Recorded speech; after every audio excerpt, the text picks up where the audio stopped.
Assalamualaikum warahmatullahi wabarakatuh. Kami di sini dari kelompok 2 akan menjelaskan mengenai konsep teori perdagangan internasional. Hai teman-teman, perkenalkan nama saya Sinta Yunisa Lestara dengan nomor NIM 34022220171, kelas manajemen reguler K. Halo teman-teman, perkenalkan nama saya Aulia Rahmi dengan NIM 34022220169 dari kelas manajemen reguler K.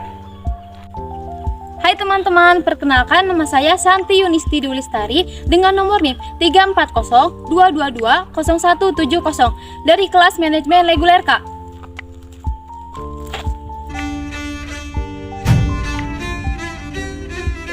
Pengertian perdagangan internasional adalah aktivitas ekonomi yang melibatkan pihak negara lain, mulai dari antar negara sampai perusahaan multinasional serta terdiri dari kegiatan ekspor dan impor. Perdagangan internasional atau international trade diperlukan oleh tiap-tiap negara untuk keuntungannya masing-masing. Perdagangan internasional merupakan elemen paling penting dari proses globalisasi. Membuka perdagangan dengan berbagai negara di dunia akan memberikan keuntungan dan membawa pertumbuhan ekonomi dalam negeri yang baik. Secara langsung berupa pengaruh yang ditimbulkan terhadap alokasi sumber daya dan efisiensi, maupun secara tidak langsung berupa makna tingkat investasi. Tujuan perdagangan internasional memiliki tujuan utama, yaitu untuk meningkatkan Gross Domestic Product atau GDP. Artinya, perdagangan internasional bertujuan untuk meningkatkan total nilai dari produksi barang maupun jasa yang dijual oleh suatu negara pada negara lain selama 1 tahun lamanya. Selain tujuan utama tersebut, perdagangan internasional juga memiliki 5 tujuan lain sebagai berikut. 1. Menaikkan devisa negara melalui pertukaran perdagangan mengimpor maupun mengekspor barang yang ada di dalam ke luar negeri, dan begitu pula sebaliknya. Apabila devisa negara meningkat, maka akan menyebabkan beberapa hal ini. 2. Pertumbuhan ekonomi atau kenaikan produk nasional bruto GDP. Ini dihasilkan melalui faktor produksi milik warga negaranya yang tinggal di dalam maupun luar negeri, dan warga negara yang tinggal di dalamnya maupun yang tinggal di luar negeri tidak termasuk dalam GDP. Jadi hanya faktor produksinya saja. 3. Mempengaruhi stabilitas harga barang ekspor. Yang dimaksud merupakan cara pemerintah mempertahankan harga ketika terjadi fenomena inflasi yang mulai meninggi. Inflasi sendiri merupakan peningkatan ketersediaan uang sehingga dapat menyebabkan kenaikan harga barang. 4. Eksistensi tenaga kerja merupakan salah satu faktor yang dapat mempengaruhi kelancaran dari segala tindakan yang berhubungan dengan pengadaan barang maupun jasa.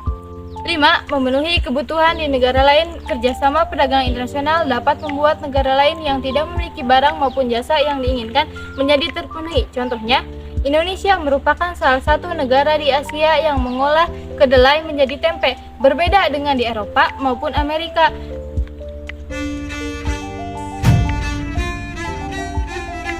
Manfaat perdagangan internasional. 1. Membentuk hubungan persahabatan antar negara dengan menjalin kerjasama. Maka negara tersebut dapat membentuk relasi persahabatan. Terbentuknya persahabatan antar negara tersebut jika memungkinkan perluasan kerjasama di bidang atau sektor lain, seperti bidang budaya, politik, hingga militer. 2. Dapat menciptakan efisiensi serta spesialisasi perdagangan internasional. Dapat membuat suatu negara memiliki spesialisasi di suatu bidang ekonomi.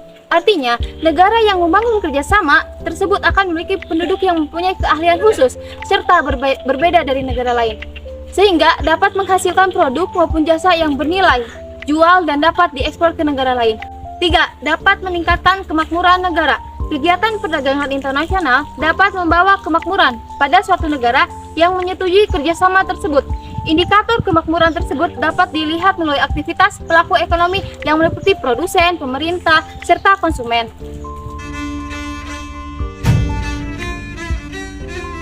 D. Faktor penggerak perdagangan internasional. 1. Sumber daya alam. Adanya perbedaan sumber daya alam, iklim, dan kualitas sumber daya alam manusia sehingga menimbulkan perbedaan kuantitas dan kualitas produksi. Oleh karena itu, perdagangan internasional harus dilakukan supaya kuantitas dan kualitas produksi di suatu negara bisa berjalan dengan lancar. Yang kedua, terjadinya kelebihan produksi sehingga memerlukan perluasan usaha. Jika usaha negara mengalami kelebihan produksi, maka barang itu lebih baik dijual ke negara lain. Siapa tahu negara lain sedang membutuhkan barang tersebut. Dan negara yang menjual kelebihan produksi akan mendapatkan keuntungan atau laba.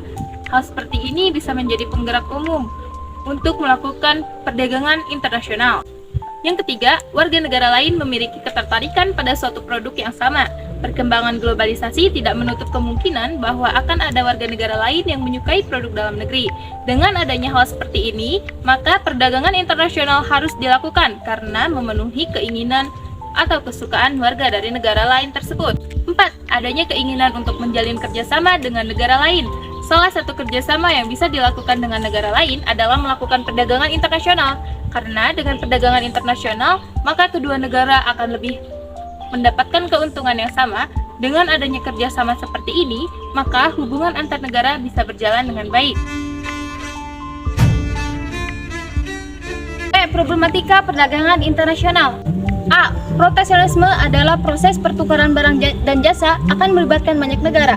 Masalahnya akan muncul apabila ada kepentingan kelompok domestik tertentu yang berkeberatan atas berlangsungnya perdagangan internasional tersebut.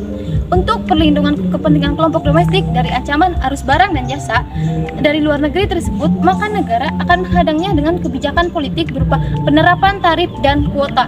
Inilah yang dikenal dengan istilah proteksionisme. B. Exchange rate biasanya dikenal dengan istilah kurs atau nilai tukar. Hampir semua negara di dunia ini memiliki mata uang nasionalnya sendiri. Dari senilai masalah kurs akan muncul. Sebagai contoh, Jepang mengekspor mobilnya ke Amerika. Pihak Amerika akan membayarnya dengan dolar Amerika, sedangkan pihak Jepang ingin dibayarkannya dengan yen. Adanya perbedaan mata uang yang ada di berbagai negara itu membuat perdagangan internasional tidak dapat berlangsung dengan mudah. Nah, dua masalah di atas dianggap sebagai jantung dari permasalahan ekonomi internasional sampai saat ini. Walaupun dalam perkembangannya masalah perdagangan internasional terus mengalami perkembangan yang semakin kompleks. F. Teori perdagangan internasional menurut para ahli. 1. Teori perdagangan internasional keunggulan mutlak. Secara internasional, perdagangan internasional dapat memberikan keuntungan untuk suatu negara apabila negara yang menjalin perdagangan internasional tersebut melakukan syarat untuk melakukan produksi dengan menetapkan harga yang lebih rendah apabila dibandingkan dengan negara lain yang memproduksi barang yang sama. 2. Teori perdagangan internasional keunggulan komparatif. Teori dasar yang kedua mengenai perdagangan internasional berisi mengenai suatu negara yang tidak memiliki keunggulan mutlak pada suatu produksi barang. Negara tersebut dapat melakukan perdagangan internasional dengan cara memilih atau membeli barang yang menurut pemerintah negara tersebut lebih efektif maupun efisien untuk suatu proses produksi. 3. Teori ekonomi merkantilisme. Teori ekonomi ini beranggapan bahwa apabila terjadi kegiatan ekspor maka harus dilakukan dengan sesering mungkin. Kegiatan impor yang dilakukan oleh suatu negara pun harus dilakukan dengan seminim mungkin. Tujuannya agar kondisi ekonomi di negara tersebut menjadi lebih kuat maupun kaya. 4. Teori Hacker-Ollin atau HO. Teori ini juga lebih dikenal dengan sebutan The Proportional Factor Theory. Menurut Eli dan Bertil, teori perdagangan internasional ini berkaitan dengan negara yang memiliki faktor produksi tinggi serta biaya produksi yang cenderung murah, sehingga negara tersebut pun akan mudah untuk melakukan ekspor dengan spesialisasi produk yang diproduksi dengan efektif maupun efisien oleh negara tersebut. Teori permintaan timbal balik atau reciprocal demand. Teori permintaan timbal balik ini dikemukakan oleh John Stuart Mill. Menurut teori permintaan timbal balik ini, J.S. Mill memaparkan bahwa ada titik keseimbangan pada pertukaran barang yang terjadi antar dua negara dengan perbandingan dan pertukarannya adalah dengan menukarkan dasar tukar atau negara atau DTD. Perbedaan dari teori komparatif dan permintaan timbal balik adalah penentuan dasar tukar internasional atau disebut pula sebagai DTI. Perdagangan internasional dapat diperoleh tanpa meraih DTI 1:1 asalkan perdagangan internasional yang terjadi tersebut dapat dilaksanakan oleh kedua belah pihak yang bekerja saling memberikan keuntungan yang sama pula. 6. Teori mazhab neoklasik. Menurut teori komparatif, perdagangan internasional akan mendapatkan keuntungan apabila DTI 1:1, sedangkan menurut teori permintaan timbal balik keuntungan dari ini memiliki pandangan bahwa ekonomi maupun teori tidak didasarkan pada tenaga kerja maupun biaya produksi, namun telah beralih pada tingkat kepuasan atau utility. Teori mazhab neoklasik ini merupakan salah satu pendekatan yang menjadi cara untuk mengungkapkan teori ekonomi. Pandangan perdagangan internasional dengan teori mazhab neoklasik juga merubah teori-teori lain yang ada maupun metodologinya. Mungkin cukup sekian pemaparan dari kami. Mohon maaf apabila banyak kekurangan. Terima kasih. Wassalamualaikum warahmatullahi wabarakatuh.